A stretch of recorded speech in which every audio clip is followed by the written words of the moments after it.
pero entonces no había esta ola de gente haciendo cosas por que él no viviera la injusticia.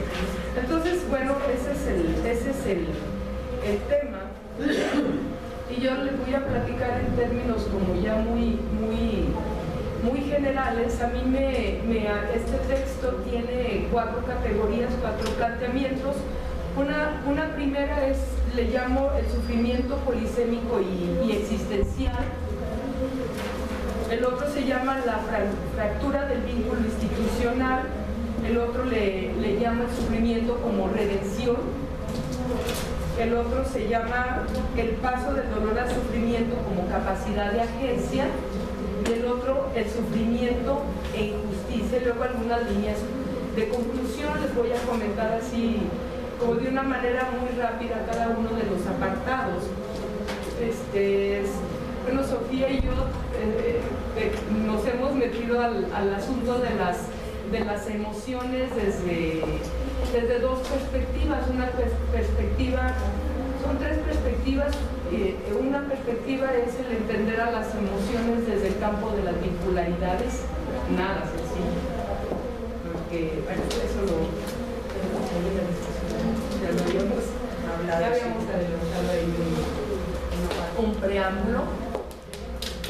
La otra es la perspectiva política de las emociones, nada fácil. Y la tercera nos ha ido apareciendo las emociones como capacidad de agencia. Entonces, bueno, eso nos obliga a ponernos en un lugar intermedio que tampoco es sencillo, entre las emociones entendidas pues desde esta tendencia como al subjetivismo, pero también irnos más allá de las emociones difusas, como decir, todo es emoción, ¿no? O sea, todo es emoción y que las dejes tan generalizadas que realmente no des cuenta de ellas. Entonces, eso no ha sido nada sencillo. Y bueno, yo no voy a detenerme mucho, voy a darles una notita de cada uno de los apartados. Entonces, el primer apartado que yo trabajo en este texto se llama el sufrimiento polisémico y existencial. Y hay una cita aquí que yo puse de entrada, que es de Kovadov, que dice: sufrir es esa ardua, infrecuente apertura sin reservas a lo anómalo que nos habita, a esa inagotable heteronomia que nos constituye y de la que intentamos escapar buscando amparo en la intolerancia al disímen, en el sometimiento del dogma, mediante la servidumbre del semejante. Entonces, ahí me fueron tejiendo los teóricos. Yo fui buscando teóricos que me ayudaran a entender el sufrimiento del Padre Juan y las categorías que me surgieron. Entonces yo edito esta definición mía, provisional de sufrimiento, que dice: el sufrimiento es un estado de malestar vivido por la persona y matizado por un contexto social y cultural particular. Es una respuesta a una amenaza que se percibe como capaz de destruir la propia integridad física o psicosocial, frente a la cual el sujeto se siente vulnerado o indefenso. Y bueno, la forma de sufrir de cada persona, si bien es cierto, es particular y subjetiva, también es compartida. O sea, evoca el sufrimiento de alguien evoca emociones. Y decíamos hace rato, Sandrine, en un cafecito, que también llama a la acción, ¿no? Si todo abordas el sufrimiento frente al asunto de la vincularidad y lo político, no puedes evitar el asunto del llamado a la acción. Entonces, ahí el sufrimiento que ahí te pone también el discurso de las emociones, o sea, te las matiza, te las relativiza y les pone otras coordenadas de temporalidad. Porque dices, el Padre Juan enfrenta el sufrimiento con capacidad de autoría, con ciertas búsquedas de acciones que le permitan mantenerse en el mundo vigente. Pero la vulnerabilidad, la sensación de vulnerabilidad no desaparece. Yo lo acabo de ver la semana pasada para que me firmaron consentimiento de publicar algo, y yo dije, la vulnerabilidad y la fisura no desaparece, así como esta cercanía con el sufrimiento, ¿no? Entonces, voy a leerles un parrafito sobre lo polisémico del sufrimiento. Dice, es una síntesis, aquí no les voy a decir los autores de cada planteamiento, pues aquí, si les interesa el texto. Dice, el sufrimiento es un término polisémico y complejo, ha sido abordado para su entendimiento desde distintas perspectivas, como una experiencia subjetiva, como una respuesta a las contingencias de la vida, como camino de redención, como impulso a la capacidad de agencia, como una representación, como demanda de justicia, como llamado a la compasión, la solidaridad y la piedad, como inherente a la existencia humana. Y hay toda una serie de estudios que van insistiendo en que está contextualizado social y culturalmente, y también hay otros trabajos, principalmente trabajos en la memoria contra de Argentina y de Colombia, como este asunto de sufrimiento desde esta perspectiva política, de que hay que poner resaltar el sufrimiento de las víctimas para que la memoria mantenga vigente y para que llame a nuevas acciones. Pero en términos de esta, bueno, ahí están algunos autores que juegan. Les comparto un poco sobre la fractura del vínculo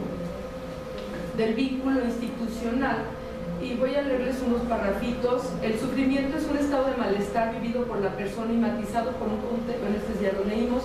Para el caso que nos ocupa, la amenaza proviene principalmente de la jerarquía eclesial, que sostenida en el voto de obediencia que el padre Juan suscribió hacia la institución, este impone decisiones sobre su destino y atenta contra su integridad, entre comillas, contra su proyecto sacerdotal. Estamos apoyando y diciendo, estamos apoyando y diciendo cosas, pues ya uno no tiene nada que perder, dice el padre Juan. Muchos ya se callan porque dicen no, pues no, que nos quemamos, pero sí, malinterpretan muchas cosas como sacerdotes, los desalientan en su vida sacerdotal, y ya si alguien sale, yo te acompaño con el obispo, vamos a hablar, pues qué se trae, pues qué, y sí, ya algo se hace, ¿no? Entonces la resolución le produce malestar, lo vulnera, lo deja indefenso. Frente a ello su respuesta es de resistencia, y versus el aislamiento del que es objeto, opta por mantenerse comunicado con el ahora minoritario sector progresista de la Iglesia como una forma de entender el sufrimiento, de comunicarlo a manera de denuncia, avivar la esperanza y fortalecer su postura. Hace rato comentábamos, Sandra y yo, que sobre este asunto de la imagen del sufriente. Y yo decía, bueno, ¿qué se hace con el sufrimiento? Bueno, el padre Juan lo que hace con el sufrimiento es seguir denunciando. Es una metáfora interesante. Entonces el sufrimiento es teñido por el conflicto de pertenencia, membresía y fidelidad a la institución católica. La institución como conjunto impone a sus sujetos una exigencia de trabajo psíquico sobre las formaciones y los procesos psíquicos involucrados por su mantenimiento dentro del vínculo institucional desescalado. Entonces es muy complejo el planteamiento de Cáceres, porque aunque cambien las circunstancias, la institución te pide que cambies con las circunstancias institucionales. Y bueno, yo decía casi que sonrías, ¿verdad? Y que asumas que estas son las decisiones, pero también dice, el padre Juan prefiere mantener el vínculo con la institución, aunque el lugar asignado sea en una posición subalterna, en los intersticios de inclusión, aunque los procesos de identificación se hayan visto fracturado. Nuestro entrevistado completa mencionando que es mejor quedarse ahí para seguir dando la pelea. Él tiene posibilidades de salir, incluso de ir a esas diócesis, si él decide quedarse ahí. Bueno, el tema de la identificación, pese a que el vínculo institucional permite o favorece el sufrimiento, decidimos no separarnos del mismo por el vínculo que la institución ha constituido junto con nosotros, dice Cáez. El sacerdote aludido vivió una fuerte identificación con la institución en los tiempos de gloria. Bueno, yo no me voy a dar cuenta porque está muy largo esto, pero el asunto es que otro de los sacerdotes perseguido dice, es que yo no me he ido porque la Iglesia, me di cuenta que la Iglesia es santa y es meretriz. Entonces yo voy a una interpretación de que ellos vivían un tiempo de la Iglesia santa para ellos, y que entonces este pivote identitario los hace que se sostengan a través del tiempo en relación a la pertenencia. Bueno, ya en esta categoría también hago alusión a esta relación que también trabaja acá, es entre los instituyentes y excluyentes. O sea, frente a las fracturas institucionales, no todas las veces, no de todas las maneras, pues el actor busca resquicios, busca intersticios ahí. Y hay otro elemento que es el sufrimiento como redención. Voy a mencionarlos ya porque el tiempo, me quedan 4 minutos. Dios mío, correré. Entonces el sufrimiento como redención, eso es como muy interesante. Ya no me meto ahí. El sufrimiento tiene, dice Jiménez Salinas, el sufrimiento tiene un valor y un potencial para superar el mal. Y ahí hay otros autores que van a decir, Dios no te quita el sufrimiento, te acompaña porque el sufrimiento te va a ser mejor persona, a ser más cercano a Dios, etcétera, ¿no? Y yo aquí en esta categoría, pues trabajo este asunto, en esta aceptación del sufrimiento, bueno, no me voy a detener. El asunto es que el padre Juan también enfrenta el sufrimiento como redención. Pero fíjense, es muy interesante, aunque el que está sufriendo es él ahora, el sufrimiento de él vuelve y dicen que mi sufrimiento sirve para que la gente se dé cuenta que hay un montón de pobres en el mundo y que la iglesia no les está respondiendo. Entonces hay un silogismo muy interesante en esta identificación con Jesucristo. Para él, cuando le preguntamos, ¿para ti quién es Jesucristo? Para él Jesucristo es un Cristo guerrillero. Entonces ahí hay una identificación muy interesante en el decir, yo sufro y soy crucificado para redimir al mundo del pecado, no al mundo del mal. Entonces ahí lo voy a dejar. Tengo otro apartadito que se llama el sufrimiento como injusticia. Pues aquí hay un autor que va a decir que donde hay sufrimiento hay injusticia. Y donde hay injusticia hay llamado, ahí se va como a esta perspectiva ontológica existencial que dice o llamas a uno o llamas a otro. Pero frente a la injusticia hay llamado frente a la compasión, llama la compasión, la piedad, la solidaridad y este montón de sugerencias de acción, ¿no? Para que la gente deje de sufrir. Bueno, y ustedes evoquen cuando han visto el sufrimiento en alguien, siempre queremos casi decirle que haga para que deje de sufrir. Dice, hace falta que venga un guerrillero en el buen sentido, como Jesucristo, el guerrillero que dijo, no vine a traer la paz, sino la guerra, dice el padre Juan. Voy a seguirle yo en esta categoría de la justicia. Les voy a leer en la sociedad actual se favorece un narcisismo posmoderno, se tiende a la indiferencia, a la individualización del sufrimiento y por ende a la disolución de la trama social. Se promueve la exhibición del sufrimiento en los medios a manera de dramatización, exaltando el síntoma individualista que camina en sentido contrario a la promoción de la acción colectiva. Si bien tomamos como pretexto el caso del padre Juan, no habla solo por él, habla por todos aquellos que demandan justicia. Este apartado básicamente constituye el tema del sufrimiento desde el asunto, la diferencia entre el sufrimiento subjetivizante individualizado y el sufrimiento como desde lo colectivo, desde la constitución colectiva del sufrimiento y la identificación y el llamado a la acción. Entonces, todo este asunto de la demanda de los derechos humanos y el sufrimiento frente a la banalización y la naturalización de la subjetividad del sufrimiento.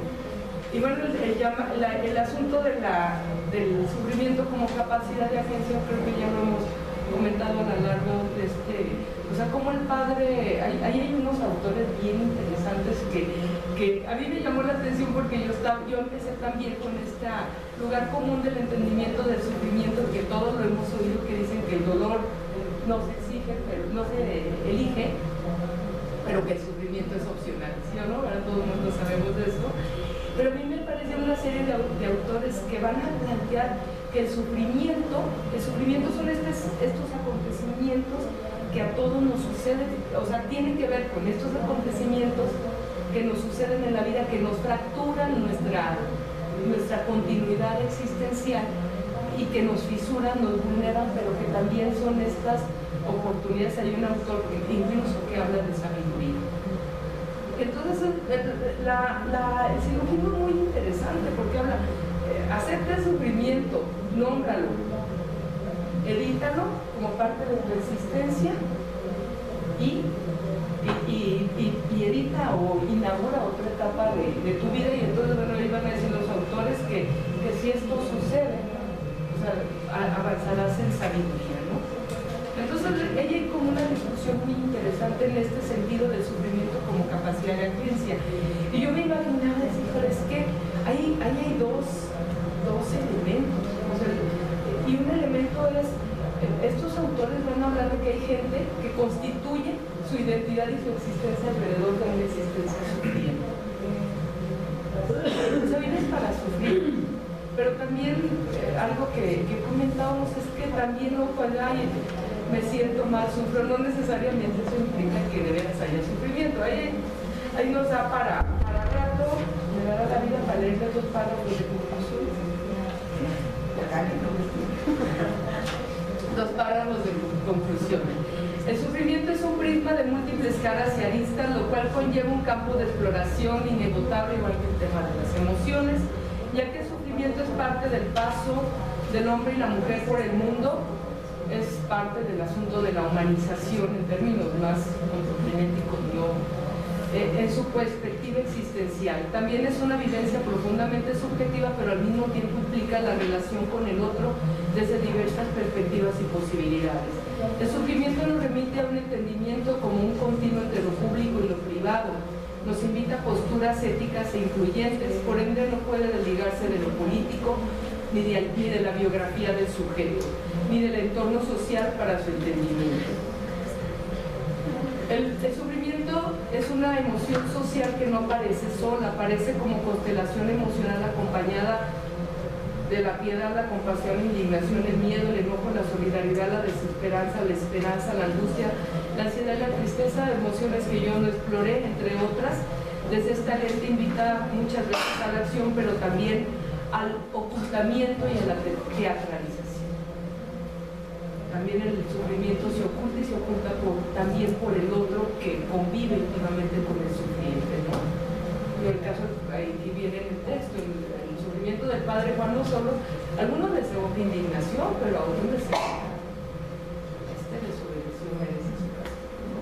Es así como el aceptar el sufrimiento como parte de la propia existencia resignifica nuestra vida y nos reposiciona dentro de la fisura que simboliza nuestro habitar como seres humanos en este mundo, desde donde lo injusto en esta sociedad actual no es nada ajeno. Nos da la posibilidad de volvernos agentes de nuestro destino, constructores de nuestro camino, para ser sujetos de la enunciación y de la acción, donde a pesar de padecer el sufrimiento resulta algo constructivo que ha dejado de ejercer un dominio total y paralizante sobre la vida. Es encontrar resquicios de actuación, es enfrentar la inmovilidad, es enfrentar la propia vulnerabilidad en la que las condiciones la han colocado al sujeto. En el caso de Juan es sacar ventaja de la propia condición. El sufrimiento es así un acto, una representación de la vida, una resignificación de la existencia y de la ética, es la subjetividad individual, es un camino de redención y es un acto y una respuesta pública que emana de la compasión ante las injusticias. Acuérdense que estoy hablando de este contexto del padre Juan y de esta perspectiva política de proyectos alternativos. Bueno, pues este es mi cuento, me llevó mucho al baile, ¿verdad? La cuenta del sufrimiento. Muchas gracias.